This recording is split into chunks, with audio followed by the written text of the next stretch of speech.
How many of you have been to Quartzsite, Arizona? Oh, like half a dozen. And Art, raise your hand. He went with me this trip, and Doug's not here, right? Doug? No Doug? Okay, so we went in January, and this is kind of the route I chose. Can you guys see my mouse pointer up there around Vacaville? So that's about 660 miles down to the final destination, which is down here in Quartzsite. And then for my return trip, I decided to do something different. I went a northern route, starting at Quartzsite, through Lake Havasu, Needles, Barstow, Boron, over the Tehachapi Pass, which is this bump, Bakersfield, Fresno. So I kind of made like a figure eight. So going down there, I made this western loop and the southern loop.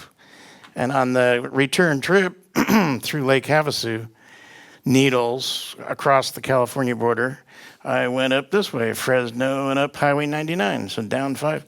The most snow I saw was right here along the Tehachapis, which was hardly anything, and then the roads were clear. That's the roads going down. So I just peeked at the Tehachapis and going down the other side. And parked for the night, and that's my Wi-Fi antenna here, which is directional, and this is my screwdriver right here, which is in the down position. Otherwise, it's up about 18 feet. And then this guy over here pulls in, and it's Art, our own, what's your call sign? BQX pulls in right next to me. Unplanned coincidence. Totally unplanned. But we're both going to Quartzsite. So this is Palm Springs. This is a gas stop. And that's the last time I saw snow. And there's your contrails there. That's the last snow I saw on the trip. And then here we are, 600 miles later, pulling into Quartzsite. I don't know what the deal is with the camels, but they've got camels and pyramids. Hi, jolly. I saw that monument out there, but I didn't get it. So entering the city, you come up with that, and you're starting to see trailers out there in the desert. So you go, uh-oh. And when I pulled in, I was on the phone to this guy. This is our own Vacaville club member, Doug, KC7ADD.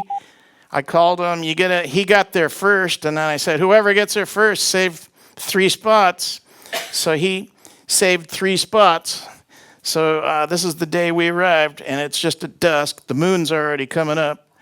And I pulled in next to him in the red vehicle, and this is Art. He pulled in next to me. So we kind of had like 3 places.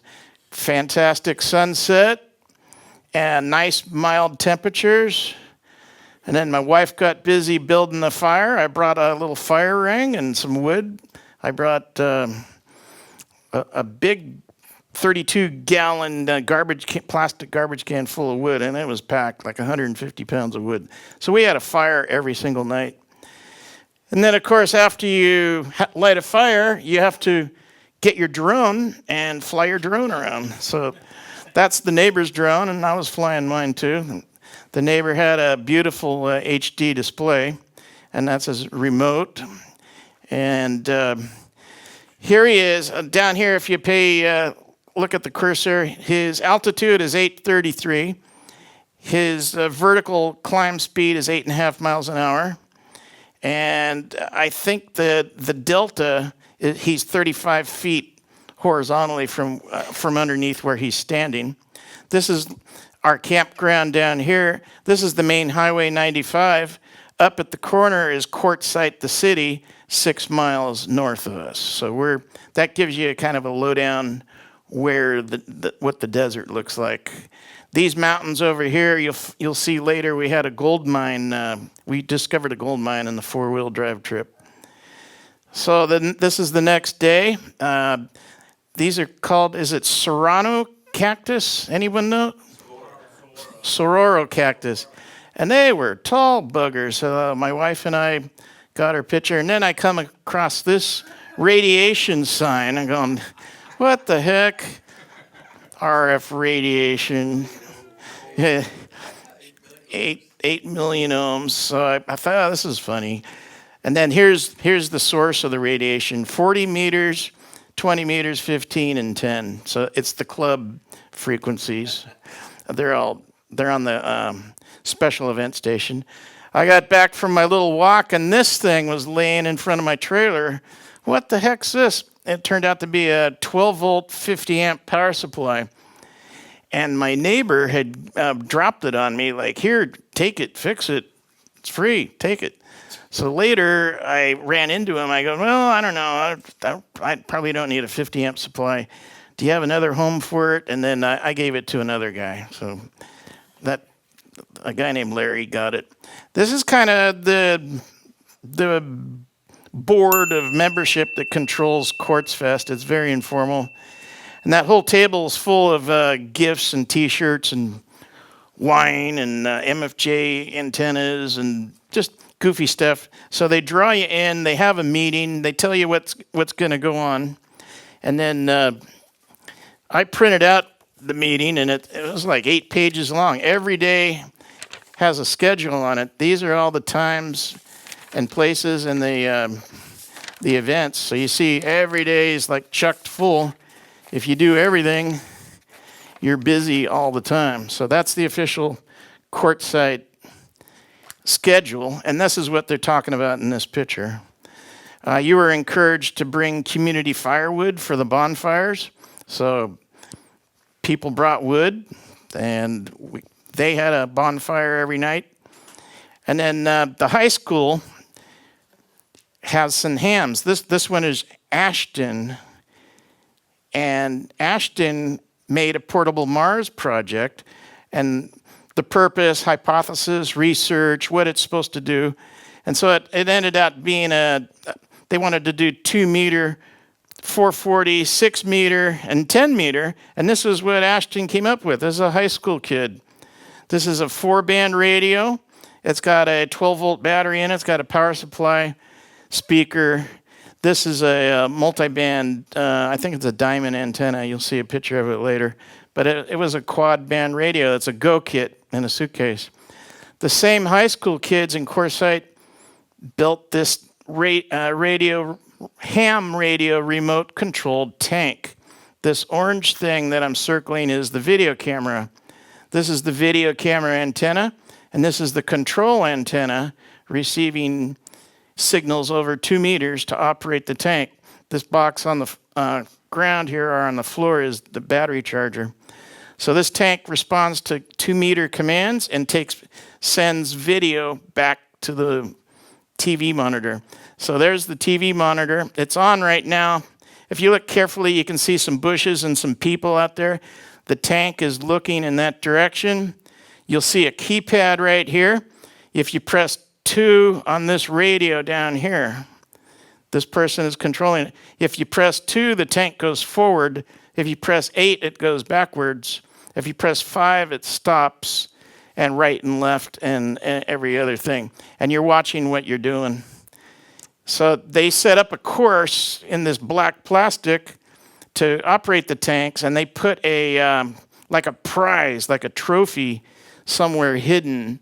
And so you had to go around the bushes and try and find it. This kid here has his own HT. He's got his license. He's part of the high school. So they had 2 working tanks and 1 ready to go for building. And they both had video cameras. This is the orange unit right there. And they worked off of a lithium-ion battery, 12-volt battery.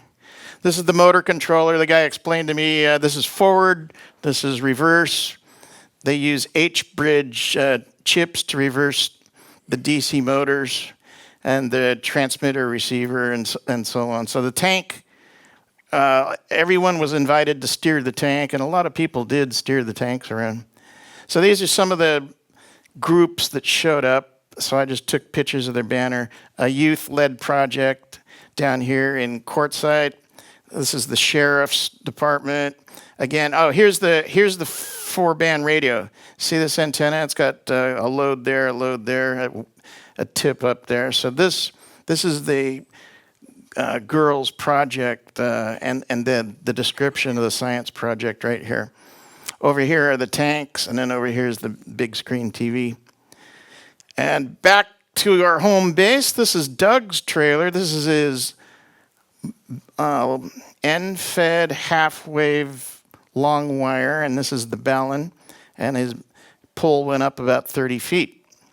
And this is my setup extended. This is the screwdriver's base. This is the tip of the screwdriver, and this is 11 feet of antenna, and that's on the back bumper of my trailer. So that's the outside. This is the inside. This is my go box. I made this out of plywood with 1/4-inch thick shelves that slide in and out of any of these slots. So this is the IMCOMM 7300,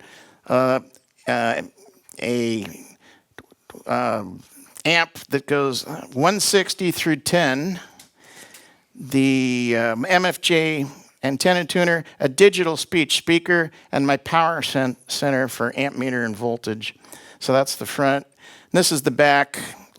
It's not wired in yet, but that's what I brought with me, and that's what worked. This aluminum pin here, to service any radio in this thing, you pull this aluminum pin out the top, and then it frees up the shelves to pull out or insert or lock them. So I came up with that design just to throw in the trailer, and it's been working good. This is our neighbor, but he had a little of everything. It reminded me of the Beverly Hillbillies a little bit, but solar panel here, rabbit ears, air conditioner. He had a TV here, a screwdriver here, a generator back here, and he had quite a setup. This is the second or third day of meetings. Every day we had a meeting with the group, and they'd explain. This gives you some size. This gives you kind of a size of the audience that was there. They had 1,000 sign-ins to Quartzfest. So everyone would bring their chair and sit around amongst the cactus. And then this was a minor thing, the little generator problem. It was actually Art's generator that it wouldn't start. And we got it started. This is the cure for it, a new battery and a new batch of battery acid being put into it. After we did that, it ran the rest of the week. So this is our typical setup, our comfort zone. We had a fire going if it's too cold. We had the awning out if it's too hot. We had the barbecue here for food and a Coleman stove here, a little spotlight run off the inverter for light.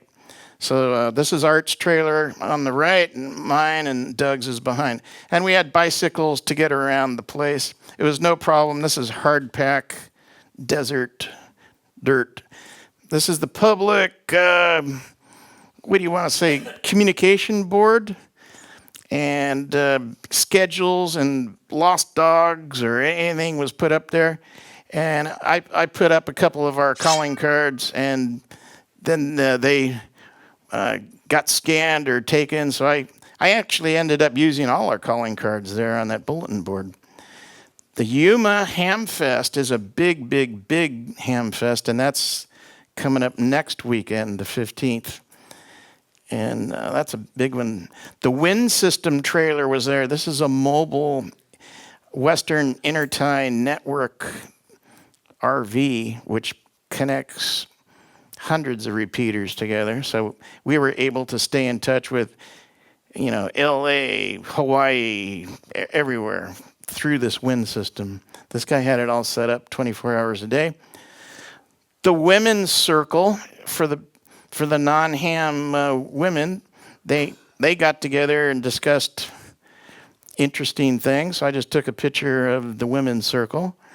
And then this is a typical seminar, like just any one on this page, any one that you pick, had about this many people going to it. There was about 12 seminars a day.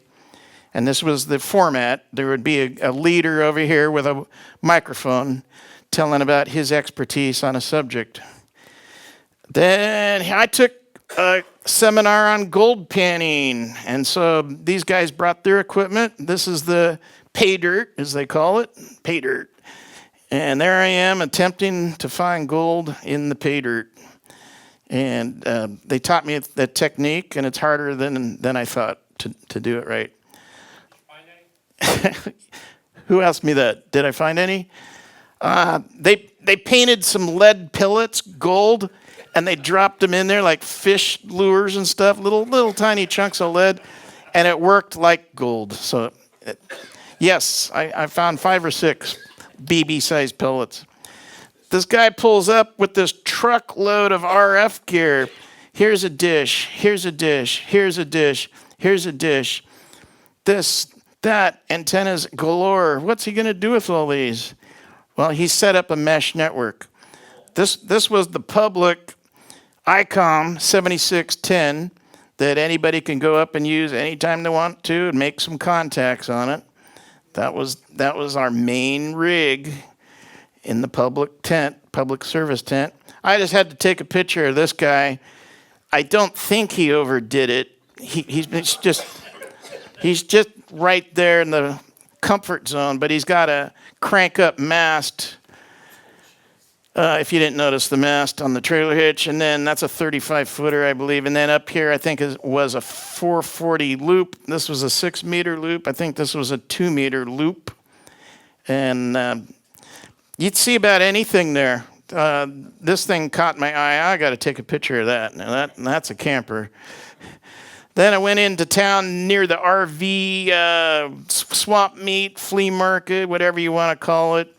And there I am holding part of a wheel up, and they had all kinds of stuff there. So here's an example of what's outside in the flea market. Just take your pick.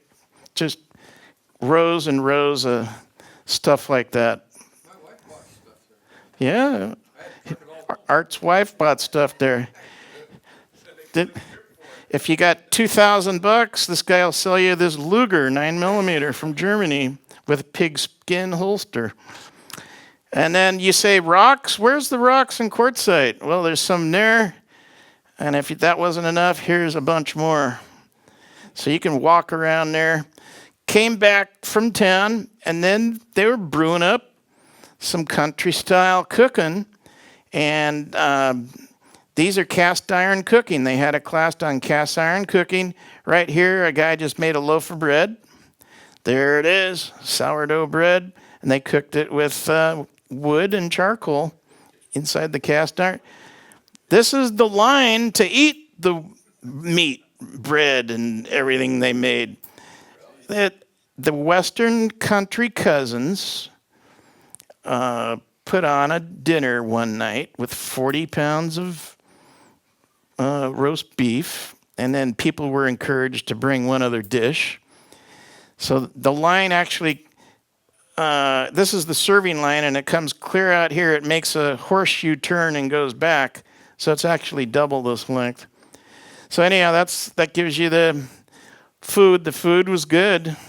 My wife brought a plate, and she ate there that night. You just pick anything you want.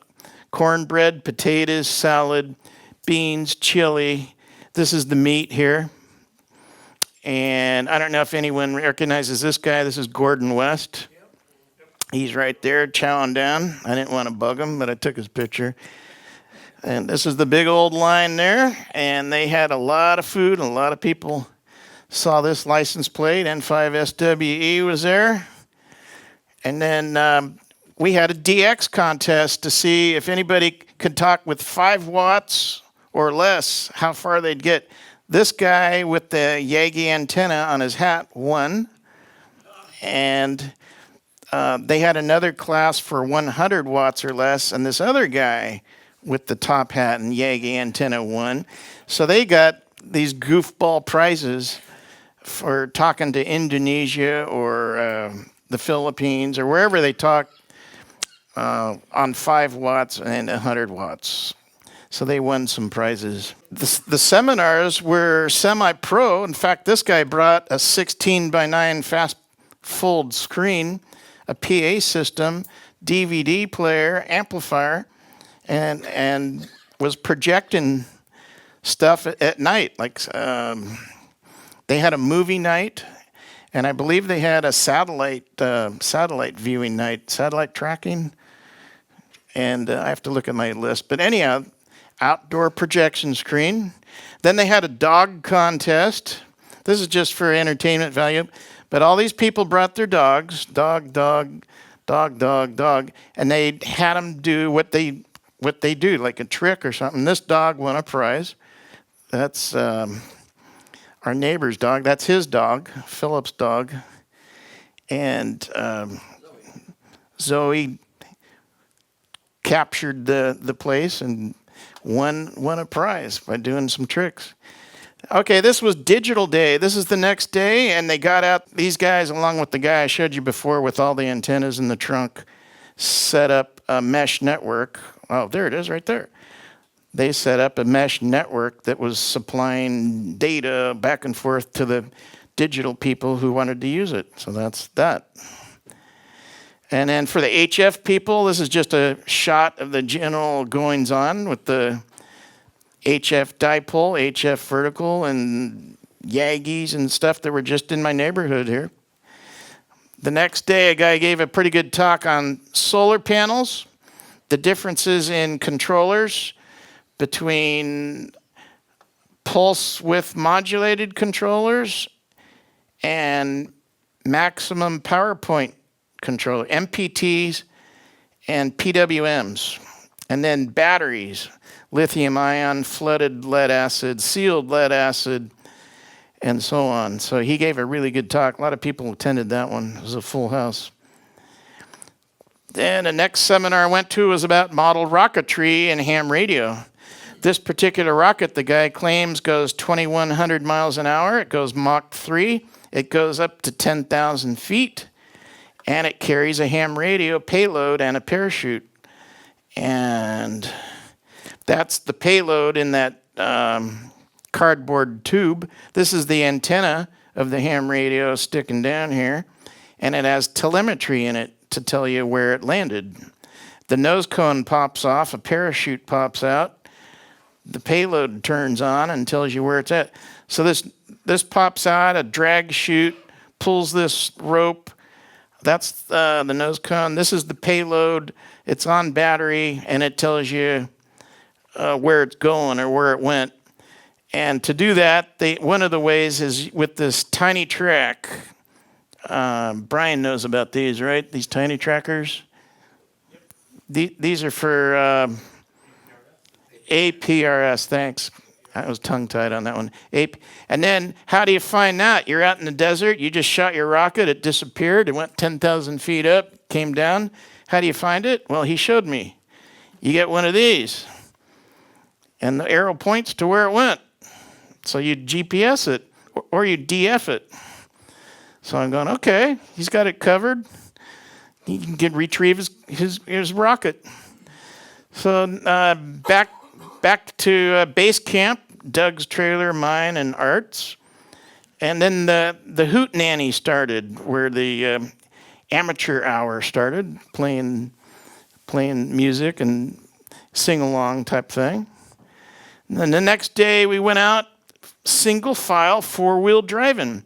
This around here is a dry creek bed. It's mostly pea, gravel, and sand. So we went out through this.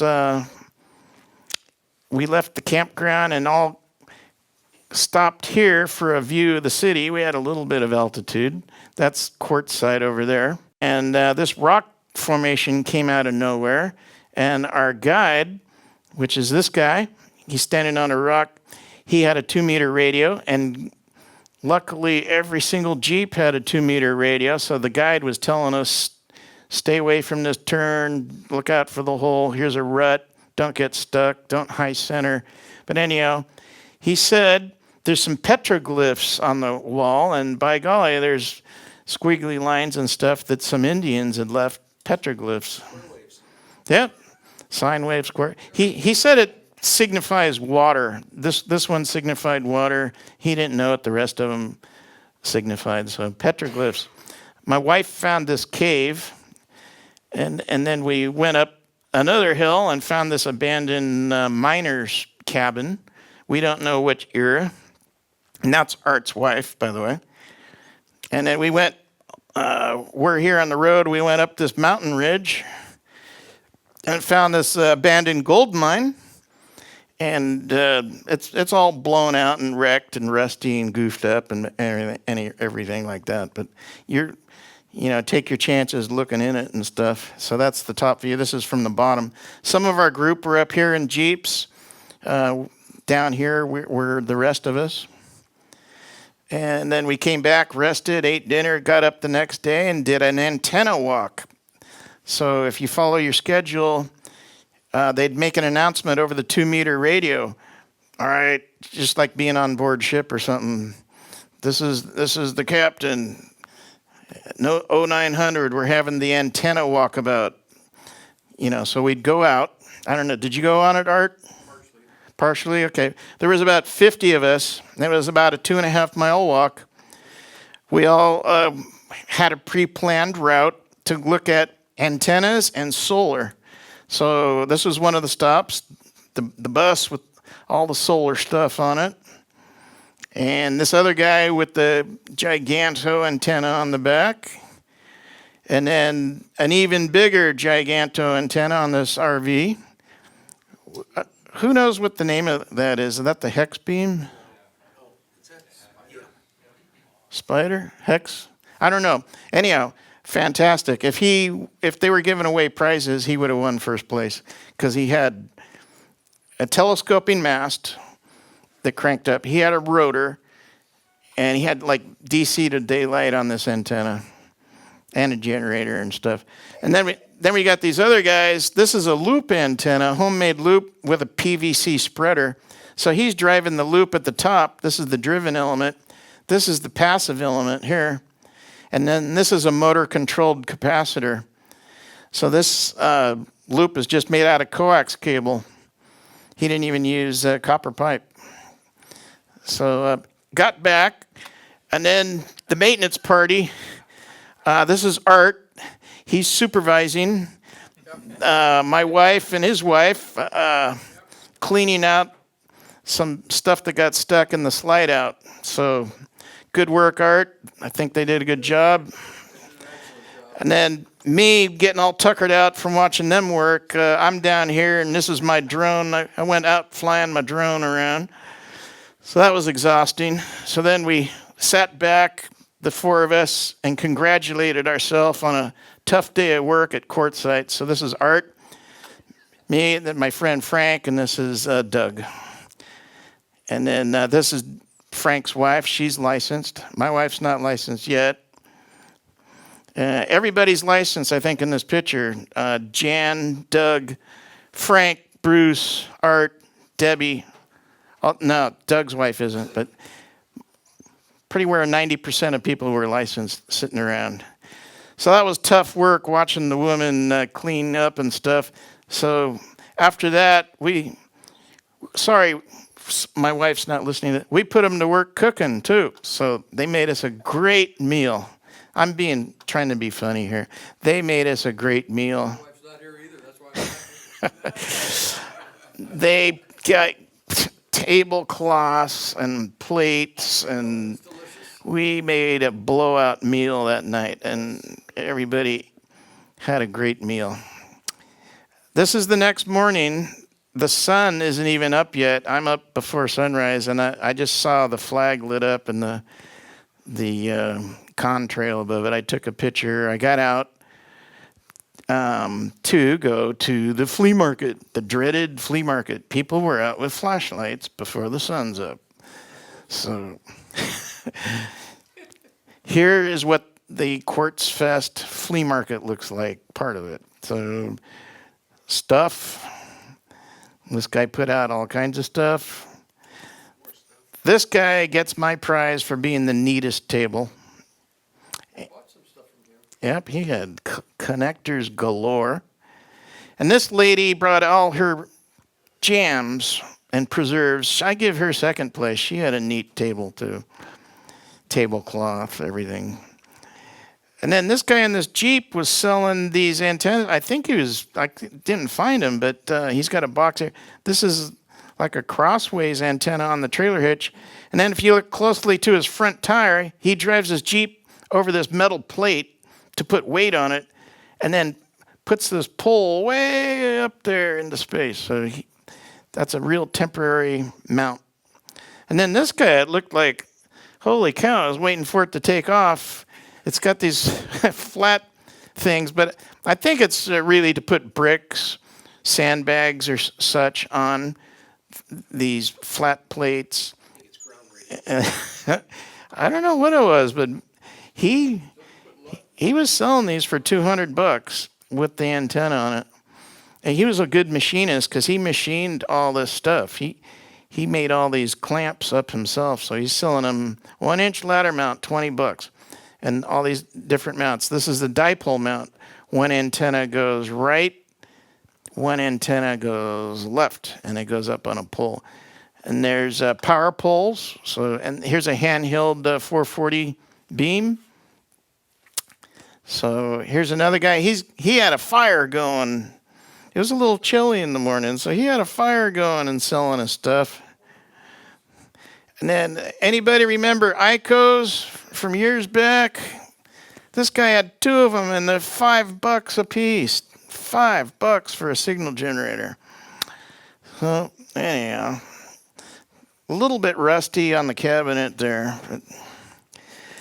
Okay, this is a Gonset, and this is a 2-meter AM radio that they had in the 60s. If you look at the frequency band, it starts down here, 144 to 148. You can tune this. This is a tube radio. This is a tube AM 2-meter rig. It's got a handle on it, so it's portable. Here's probably a decade later, the Yaesu FT101E, and I'm looking at that closer. Right here it says 160, the band switch, then 80. 40, 20, 15. Hey, wait a minute. It came built with 11 meters in it. 11. 10. 10 band A, 10B, and 10C. So that radio was made way back when there was no CB. It was part of the ham radio band. And then this boat anchor, it's a Drake in mint condition. Drake transmitter, but wow, tell us about it. It says 75 watts or 300, and so Art had one of these. Yeah, that's my first rig. Wow, and he's got the manual with it. So it holds crystals down here. Yeah. So it has 2 channels, right? One here and one here, or is it? No, just one. One active, and you have to plop them in and out. Okay. And it's got all the bands, 80, 40, 20, 15, and 10. So there you go. And more stuff. And then these cans were for sale. These are part of a repeater, tuned cavities, scanner, other thing. This was a 2,000 watt load. The guy wanted $100 for it. 2,000 watt dry dummy load. I don't know. And then this trailer just didn't seem to have enough antennas on it, so I just took a picture of it. I don't know who owns this trailer, but it's pretty fancy, actually. It has a lot of technology here. It was actually a fancy trailer. I'm not making fun of it. And then there's our neighbor. He put up his microwave dish. This is our neighbor Phil, just behind us. And then stargazing. We had a 100% full lunar eclipse while we were down there. Unfortunately, it was a teeny bit cloudy. I took pictures of it, but I didn't put them in here because they're too blurry. But this is Art's wife's Orion 6-inch. Yeah. And we can see the Milky Way without any problem whatsoever. Yep. We could see the Milky Way, no problem. You know, there was no light pollution. This is the back of my truck. I'm trying out this Predator. I got it in November. I'm very happy with it. I've already got 200 hours on it, and it runs great. Is it a clean Sine wave? Oh, yeah, very, very nice. Put the scope on it. freight one? Yep. Yeah, it works great. This is Doug supervising my wife making a fire, and because it's evening time's coming here, and getting her going. And we had a nice sunset. And this is the last day of our trip, and so we just have to pretty much cap it off right there. And we drove home from here to Lake Havasu and spent 4 days. And then we went, like I say, through Needles, Boron, where they have the Baraxo mine, and the 20 Mule Team and Ronald Reagan Death Valley Days and that show. You know, we got a nice tour there. And an aircraft museum we went through. And then through Fresno, saw some family, and then came up. So it was a 20-day circle. Thanks for watching. Bruce, Nanoska, Art, Debbie, Doug, Irene, Frank, Jan, Philip, and Zoe. That was the wrecking crew as we were all together for the nine days. Did you stay? I stayed 9 days there. 10 days. Yeah, 9 or 10. Okay. So thank you all. Any questions you have for me on Quartzsite? The cost is free. The question was, how much does it cost to make reservations down there? And it's free, BLM, Bureau of Land Management Property. It's free for 14 days. If you stay longer than that, you have to pay like $40. Tents are allowed. Some people stayed in the back of their pickup truck. We stayed in our camper. A couple people did have tents, but the majority just lived in some kind of trailer or RV. And the cost was free. You just have to bring all your food, water, and carry everything out with you, too. Lodging nearby? Yes, 6 miles away, there's the main city with stores and stuff, dollar store, gas. The question was, how did you clean your wastewater? And they have free dumping in the BLM land. And during this whole time, the government was on strike, by the way. There's no rangers running around, nobody picking up garbage. And then they started picking up garbage, and they're going to back bill the government for those contracts and stuff. But it was a little hectic there with nobody keeping order and stuff there. But we had no trouble, no problems. Everyone behaved themselves. Covered it pretty good? All right. Thank you. Thanks, Bruce. All right, thank you.